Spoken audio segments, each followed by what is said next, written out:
Pro-life is a phrase that inspires and reassures, but it also smooths over something more confrontational.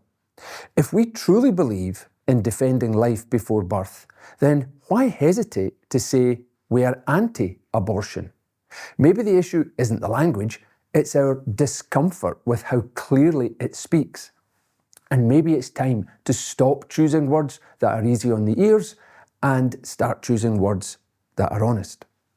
In a movement that places great value on telling the truth, we must ask ourselves, are we being truthful in how we describe our own efforts?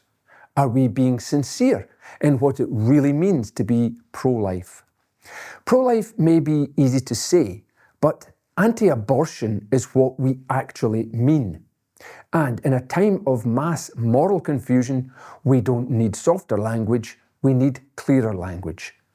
I'm Peter Kearney, and this is my viewpoint.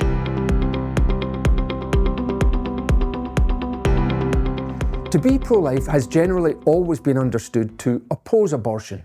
However, after more than 50 years of fighting legalised abortion in the UK, somewhere along the way, this phrase lost its meaning.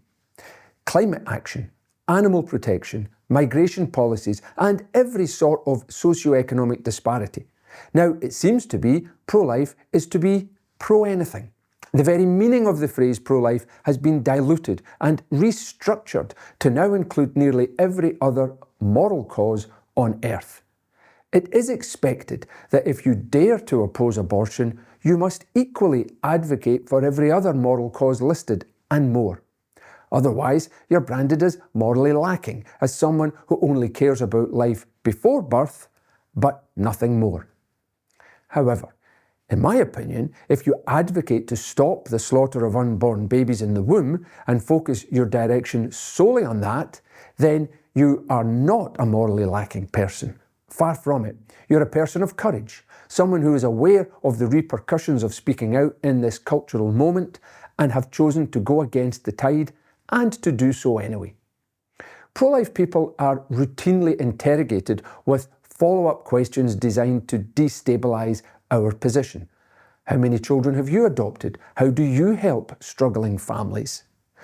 We're held to an impossible standard, one which no other advocate of any other cause would ever be held to. If one was to oppose trafficking, they'd never be confronted with the question of how many victims they shelter.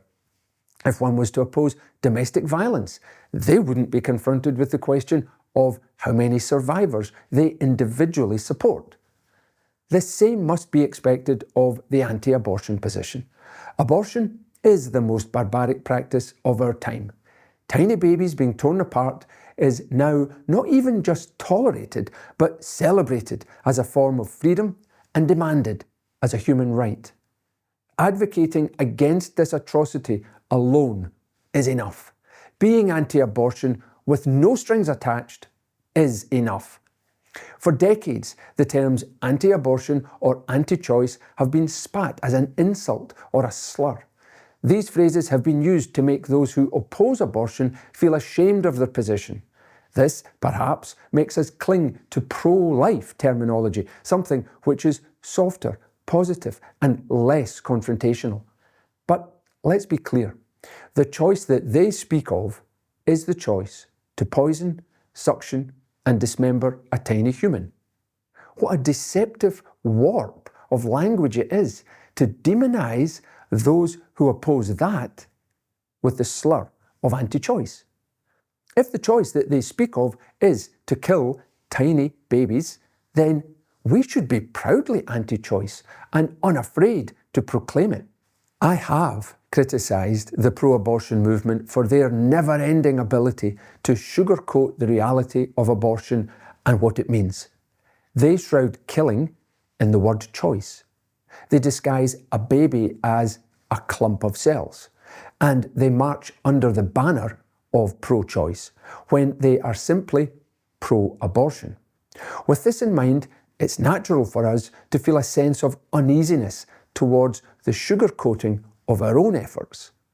Our aim is to end abortion, and in my opinion, the phrase pro-life can have the capacity to deflect from the reality of our objective and soften it.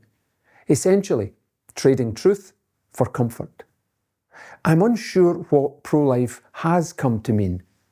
I know, however, what anti-abortion means. Everyone does.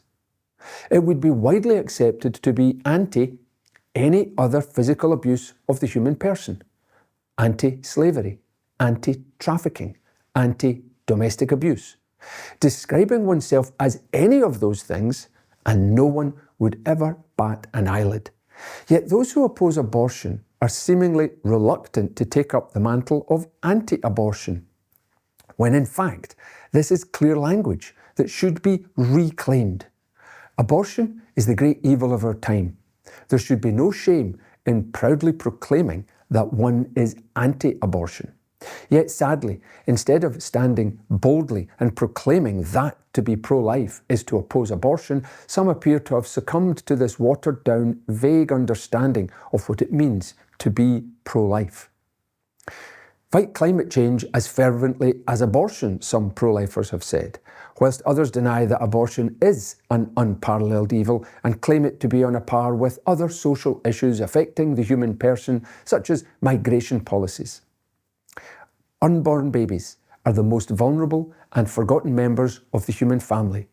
Afforded no recognition or rights, they are the one group of humans which the government outright refuse to protect. The unborn deserve a campaign of justice on their behalf, one which is not shared with an array of other endless causes.